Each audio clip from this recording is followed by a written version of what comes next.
Assalamualaikum warahmatullahi wabarakatuh. Kami dari kelompok 12 akan memaparkan materi tentang tindakan upaya pemberantasan korupsi. Sebelum ke materi, perkenankan kami memperkenalkan anggota kelompok kami. Pertama, Wina Aprilia Purnamasari, kedua Windy Antika, ketiga Yusuf Maulana Ridho Ramdhani. Dalam materi kali ini ada pun poin-poin penting yang akan dibahas, yaitu 1. Konsep pemberantasan korupsi, 2. Upaya penanggulangan kejahatan atau korupsi dengan hukum pidana, 3. Berbagai strategi dan atau upaya pemberantasan korupsi. 1. Konsep pemberantasan korupsi. Sebelum melangkah lebih jauh membahas upaya pemberantasan korupsi, berikut pernyataan yang dapat didiskusikan mengenai strategi atau upaya pemberantasan korupsi menurut Wijnau dan Hubbard 2002. It is always necessary to relate anti-corruption strategies to characteristics of the actor involved or and the environment they operate in. There is no single concept and program of good governance for all countries and organizations. There is no one right way. There are many initiatives and most are tailored to specific contexts. Societies and organizations will have to seek their own solution. Dari pernyataan ini dapat dipahami bahwa sangat penting untuk menghubungkan strategi atau upaya pemberantasan korupsi dengan melihat karakteristik dari berbagai pihak yang terlibat, serta lingkungan di mana mereka bekerja atau beroperasi. Ada begitu banyak strategi, cara, atau upaya pemberantasan korupsi yang dapat dilihat atau dilakukan suatu negara atau organisasi yang kesemuanya harus disesuaikan dengan konteks negara atau organisasi tersebut, baik itu konteks sosiopolitis, sosioekonomis, sosiokultural, serta konteks lainnya. Strategi pemberantasan korupsi juga harus disesuaikan dengan sifat-sifat masyarakat maupun organisasi yang dituju. Setiap negara, masyarakat maupun organisasi harus mencari cara mereka sendiri untuk menemukan solusi pemberantasan korupsi. 2. Upaya penanggulangan kejahatan atau korupsi dengan hukum pidana. Kebijakan penanggulangan kejahatan atau yang biasa dikenal dengan istilah politik kriminal atau criminal police oleh G. Peter Hofnagels dibedakan sebagai berikut. 1. Kebijakan penerapan hukum pidana atau criminal law application. 2. Kebijakan pencegahan tanpa hukum pidanaan atau prevention without punishment. 3. Kebijakan untuk mempengaruhi pandangan masyarakat mengenai kejahatan dan pemindanaan lewat mass media atau influencing view of society on crime and punishment through mass media atau media lainnya seperti penyuluhan dan pendidikan. Melihat perbedaan tersebut secara garis besar, upaya penanggulangan kejahatan dapat dibedakan menjadi dua, yakni melalui A. Jalur penal dengan menggunakan hukum pidana, B. Jalur non-penal diselesaikan di luar hukum pidana atau dengan sarana-sarana non-penal. Secara kasar, menurut Barda Nawawi Arif, upaya penanggulangan kejahatan melalui jalur penal lebih menitikberatkan pada sifat represif, penumpasan atau penindasan atau pemberantasan sesudah kejahatan terjadi, sedangkan jalur non-penal lebih menitikberatkan pada sifat preventif atau pencegahan. Dikatakan secara kasar oleh Barda Nawawi Arif karena tindakan represif juga dapat dilihat sebagai tindakan preventif dalam arti luas. Nawawi Arif tahun 2008. Sasaran dari upaya penanggulangan kejahatan melalui jalur non-penal adalah menangani faktor-faktor penyebab terjadinya kejahatan, dalam hal ini korupsi, yakni berpusat pada masalah-masalah atau kondisi-kondisi baik politik, ekonomi maupun sosial yang secara langsung atau tidak langsung dapat menimbulkan atau menumbuh suburkan kejahatan korupsi. Upaya yang kedua adalah upaya penal dengan memanggil atau menggunakan hukum pidana atau dengan menghukum atau memberi pidana, memberikan penderitaan atau nestapa bagi pelaku korupsi. Ada hal penting yang patut dipikirkan dalam menggunakan upaya penal. Hal ini didasarkan pada pertimbangan bahwa sarana penal memiliki keterbatasan dan mengandung beberapa kelemahan. atau sisi negatif, sehingga fungsinya seharusnya hanya digunakan secara subsidiar. Pertimbangan tersebut Nawawi Arif 1998 adalah dilihat secara dogmatis, sanksi pidana merupakan jenis sanksi yang paling tajam dalam bidang hukum, sehingga harus digunakan sebagai ultimatum remedium atau obat yang terakhir apabila cara lain atau bidang hukum lain sudah tidak dapat digunakan lagi. Dilihat secara fungsional atau pragmatis, operasionalisasi dan aplikasinya menuntut biaya yang tinggi. Sanksi pidana mengandung sifat kontradiktif atau paradoksal yang mengandung efek sampingan yang negatif.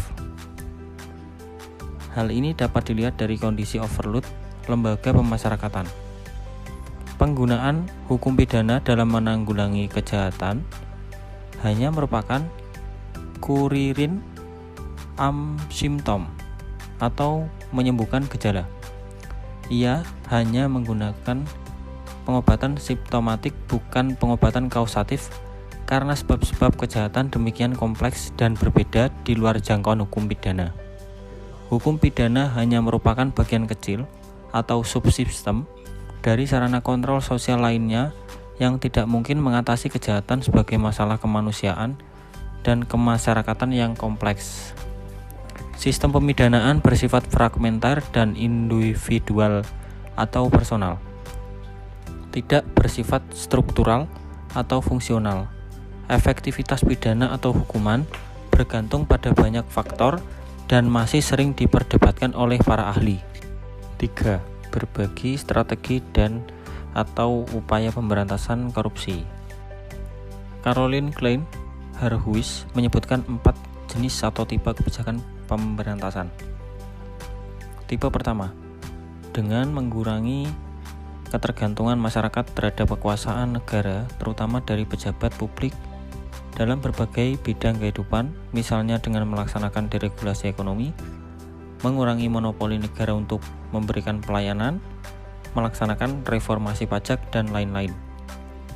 Tipe kedua, dengan menciptakan pemerintahan yang transparan dan akuntabel, dengan mengurangi berbagai bentuk diskresi yang sering dilakukan oleh pejabat publik. Tipe ketiga, dengan menciptakan situasi di mana masyarakat bisa memilih kemana meminta berbagai jenis pelayanan publik.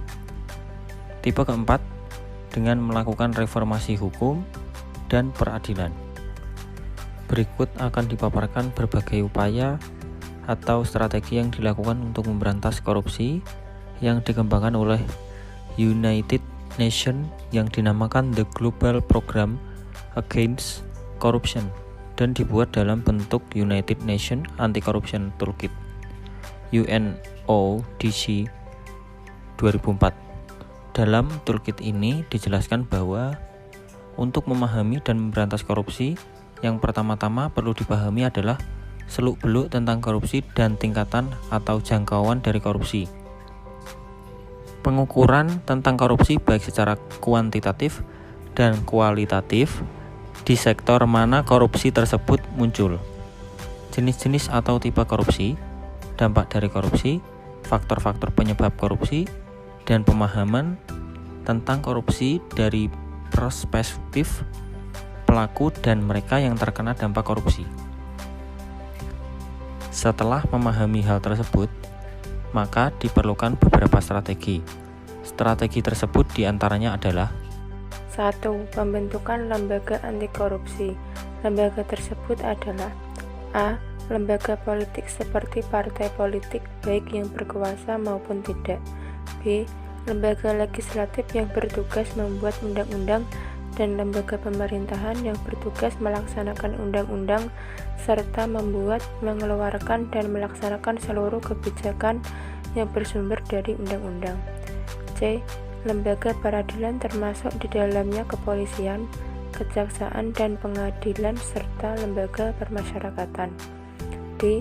Institusi lain yang memiliki tanggung jawab melakukan audit di lembaga pemerintahan seperti Inspektorat Jenderal. E. Lembaga independen yang terlibat yang kemungkinan dan dapat terlibat dalam pemberantasan korupsi seperti lembaga pendidikan, lembaga swadaya, masyarakat, dan media. F. Lembaga atau sektor swasta yang dapat terlibat dalam korupsi atau upaya pemberantasan korupsi seperti kontraktor atau auditor swasta. 2. Pencegahan korupsi di sektor publik. Salah satu cara untuk mencegah korupsi adalah dengan mewajibkan pejabat publik untuk melaporkan dan mengumumkan jumlah kekayaan yang dimiliki baik sebelum, saat maupun sesudah menjabat. Untuk kontrak pekerjaan atau pengadaan barang baik di pemerintahan pusat, daerah maupun militer, salah satu cara untuk memperkecil potensi korupsi adalah dengan melakukan lelang atau penawaran secara terbuka. Sebuah sistem yang transparan dan akuntabel dalam hal perekrutan pegawai negeri dan anggota militer juga perlu dikembangkan. Ke pencegahan sosial dan memperdaya masyarakat. A. Salah satu upaya memberantas korupsi adalah memberi hak pada masyarakat untuk mendapatkan akses terhadap informasi atau access to information. B. Isu mengenai public awareness atau kesadaran serta kepedulian publik terhadap bahaya korupsi dan isu pemberdayaan masyarakat adalah salah satu bagian yang sangat penting dari upaya memberantas korupsi.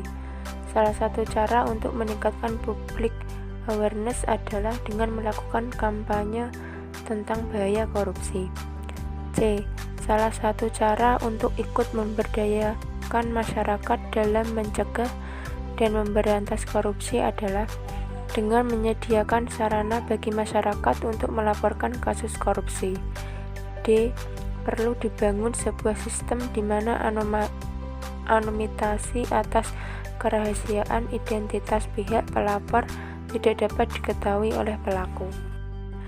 E. Untuk meningkatkan peran serta masyarakat dalam pemberantas korupsi, pemerintah Indonesia telah mengeluarkan Peraturan Pemerintahan Republik Indonesia Nomor 71 Tahun 2000 tentang tata cara pelaksanaan peran serta masyarakat dan pemberian penghargaan dalam pencegahan dan pemberantasan tindak pidana korupsi. F. Pers yang bebas adalah salah satu pilar dari demokrasi, sehingga banyak pula negara yang berupaya untuk melakukan penyesuaian terhadap informasi yang akan diberitakan oleh media atau bahkan pencabutan izin usaha sebuah media. G. Lembaga Swadaya Masyarakat atau LMS atau NGOS baik tingkat lokal atau internasional juga memiliki peranan penting untuk mencegah dan memberantas korupsi.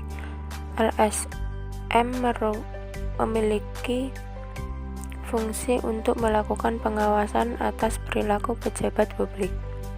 H.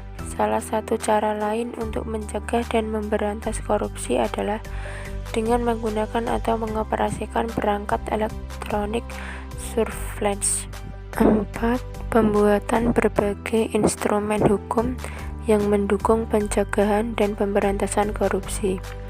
Untuk mendukung pencegahan dan pemberantasan korupsi, tidak cukup hanya mengandalkan satu instrumen hukum, yakni Undang-Undang Pemberantasan Tindak Pidana Korupsi. Berbagai peraturan perundang-undangan atau instrumen hukum lain perlu dikembangkan. Salah satu peraturan perundang-undangan yang harus ada untuk mendukung pemberantasan korupsi adalah Undang-Undang Tindak Pidana Money Laundering atau pencucian uang. Kelima, kerjasama internasional.